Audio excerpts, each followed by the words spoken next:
be stupid to go break into that house.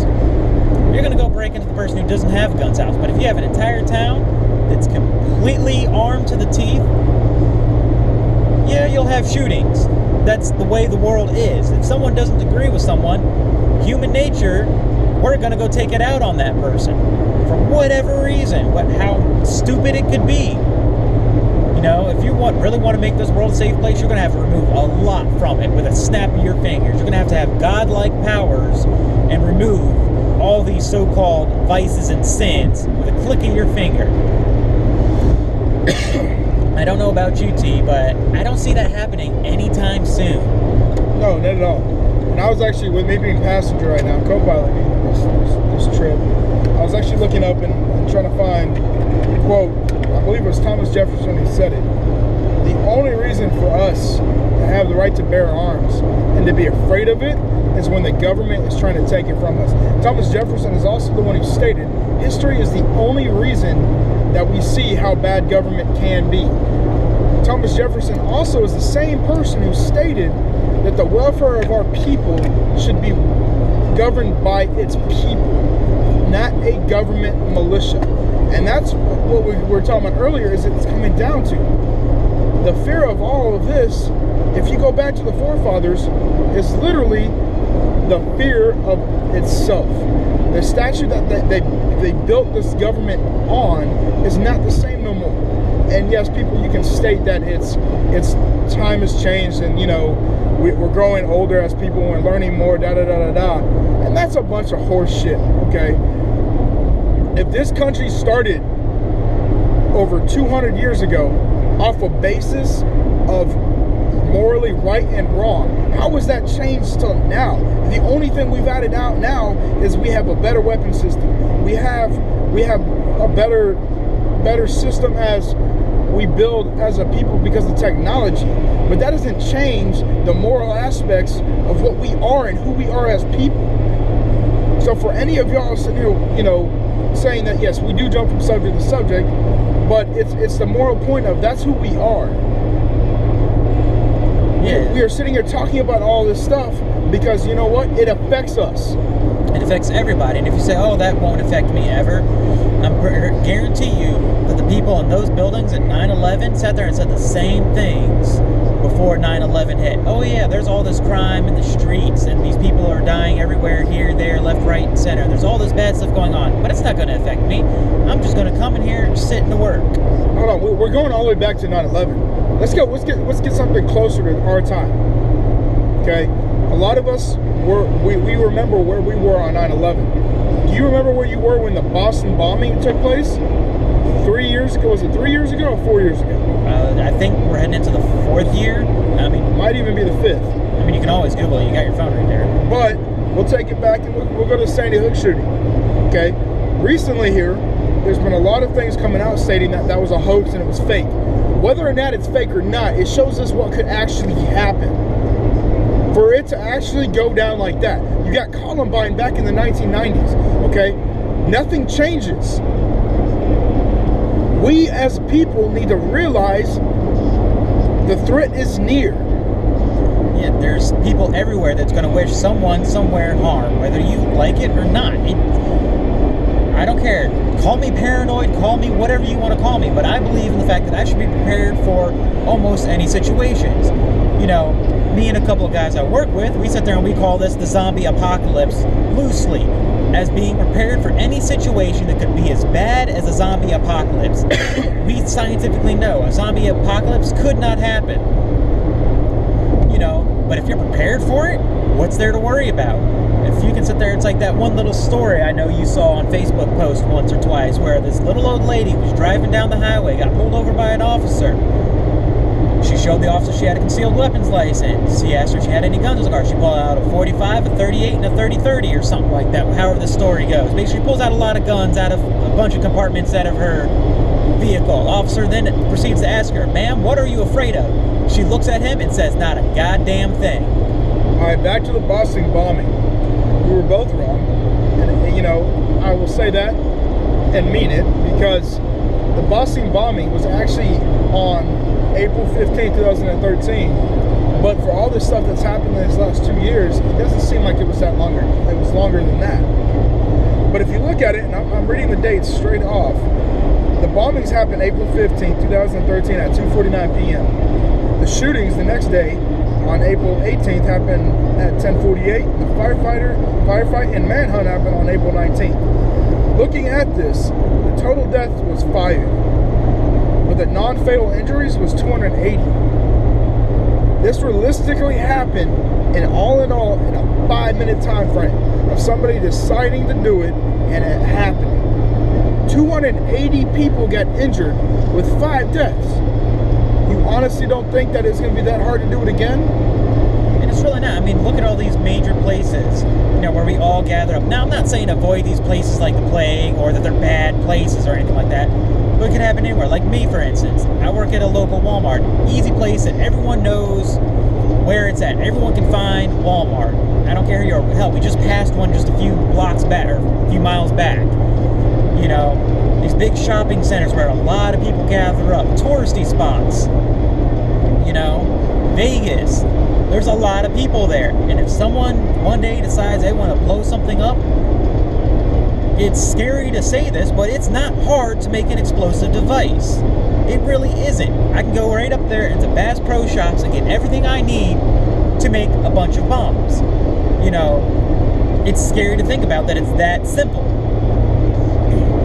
I'm not saying I'm going to do it because, again, that's not me. It's one of those things that it's scary to sit there and realize that any Joe Schmo who suddenly decides he's having a bad day and decides at one of those hotels somewhere, at some point in time, or some school somewhere, or some airport, or something, he decides that he doesn't like it someday.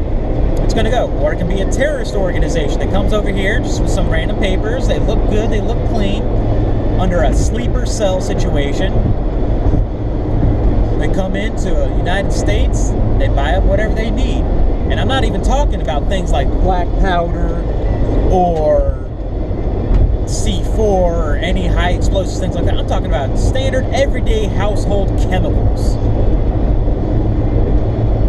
Like at the point in time where back in the day before it got banned was certain fertilizers and certain fuels and stuff like that you could put together, and before you know it, you had a high-powered bomb. Or go start looking at something like the Irish Republic Army, fighting for their freedom, making homemade explosives.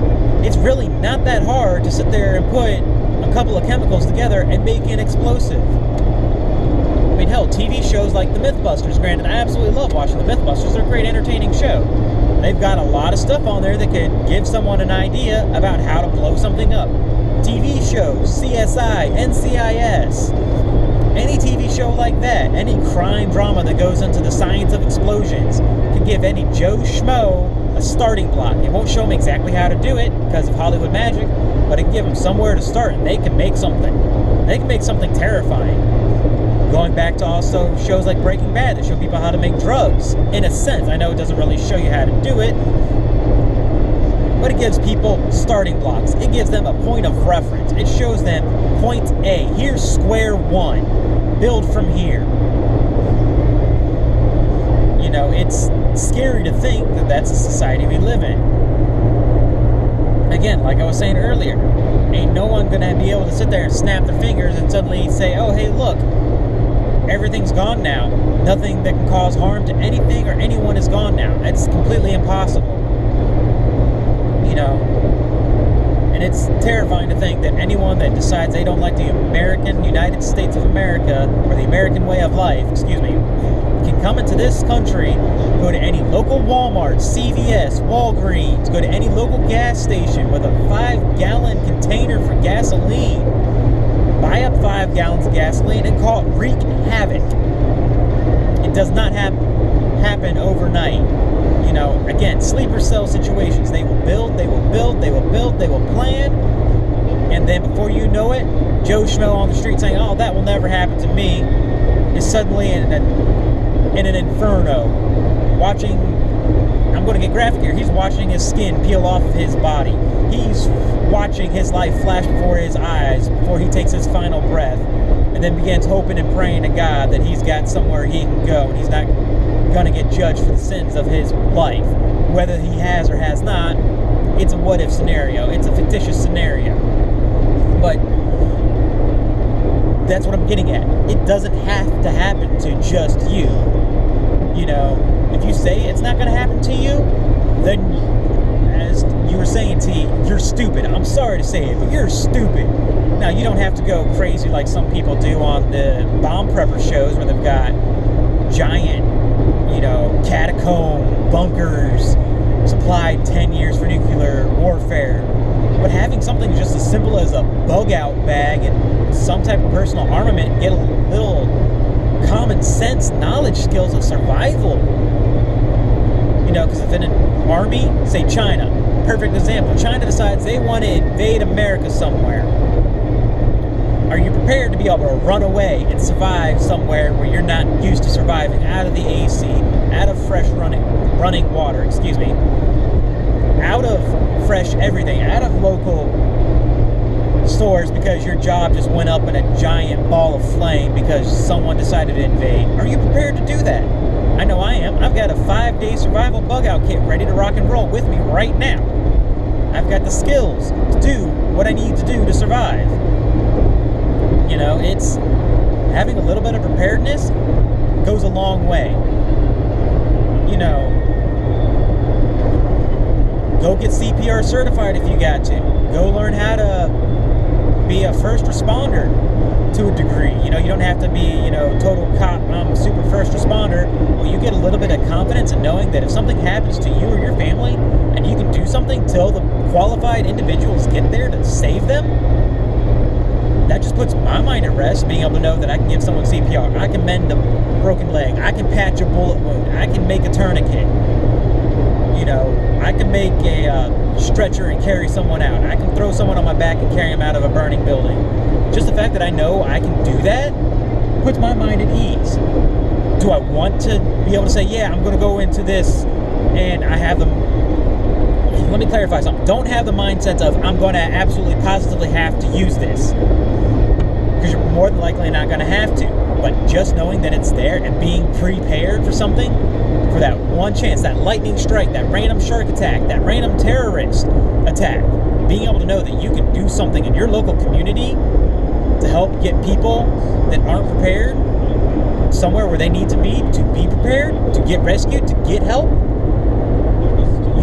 You just saved 20 lives, 30 lives, 40 lives. And if another 20 more people thought like that, your chances of survival just keep going up and up and up and up and up. And the more people you can survive, the stronger America is in a situation like that.